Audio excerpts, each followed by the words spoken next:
Hello and welcome to another Minute with Matt. I'm Matt with New Life Church, continuing my series of short Bible studies based on the book of Matthew.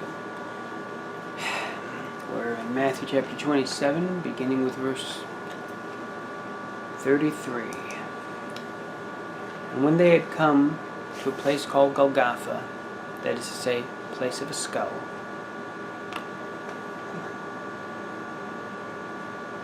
they gave him, that's Jesus, sour wine mingled with gall to drink, but when he had tasted it, he would not drink. What I will say, a few things, is I've been to Israel and I've seen where they believe this happened, and the side of the mountain does have a skull shape to it, called Skull Hill. But the sour wine mingled with gall to drink would have eased this pain. But he chose to keep his mind while I was going through that. I know I've had surgery and they had me on painkillers, and they never gave me enough painkillers as far as I was concerned. There was limits to make sure I don't get addicted and all that kind of stuff. But I'd have taken it all. But he wouldn't take it. Verse 35. Then they crucified him and divided his garments, casting lots, that it might be fulfilled which was spoken by the prophet. They divided my garments among them, and for my clothing they cast lots. In the book of Matthew, you'll see over and over again how he fulfills scriptures. They didn't want to ruin his garment by tearing it up, so that's why they cast the lots. So they cast lots. Sitting down, they kept watch over him there. They put up over his head the accusation written against him. This is Jesus, the King of the Jews. Then two robbers were crucified with him, one on the right and another on the left. So Jesus is going through all this. Sees his garments divided, and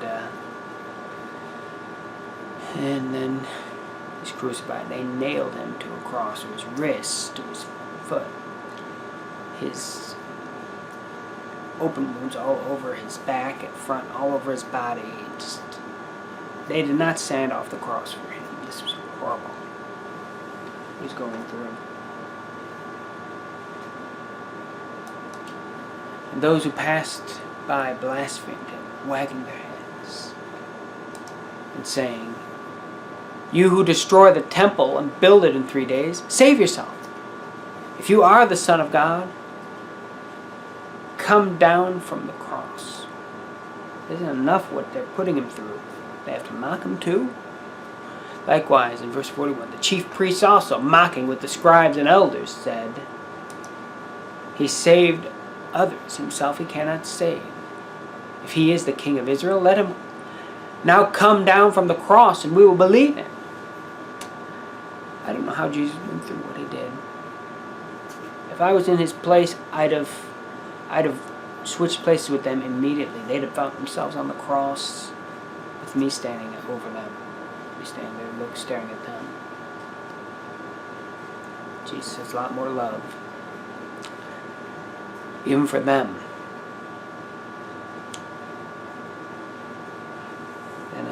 than I do. The story of the cross amazes me, because Jesus could have stopped it at any time. At any time he could have stopped it, but he didn't.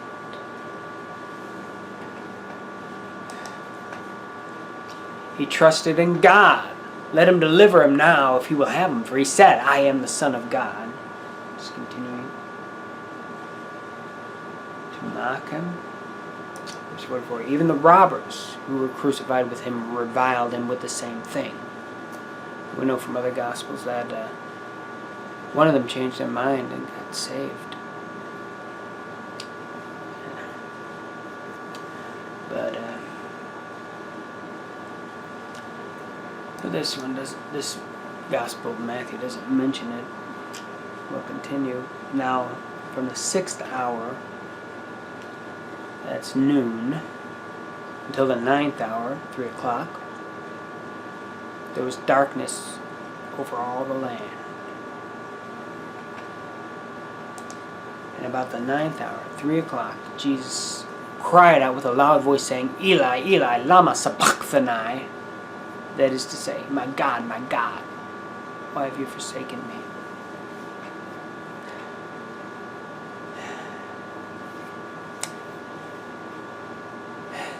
Some of those who stood there, when they heard that, said, this man is calling for Elijah.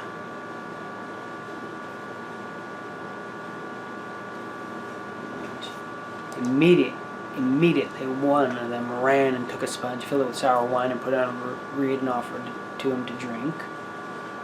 The rest said, let him alone. Let us see if Elijah will come save him.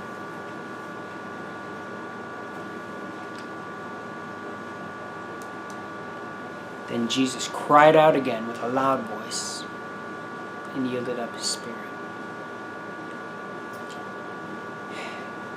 He didn't have to do it, but he did because of how much he loves you, because of how much he loves me.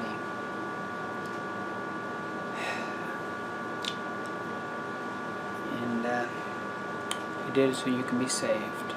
So please, if you're not born again, please contact us. We'd love to hear from you. I hope this has been a blessing. If it has, please contact us, like, share, subscribe. And we'll see you next week. Until then, go with God.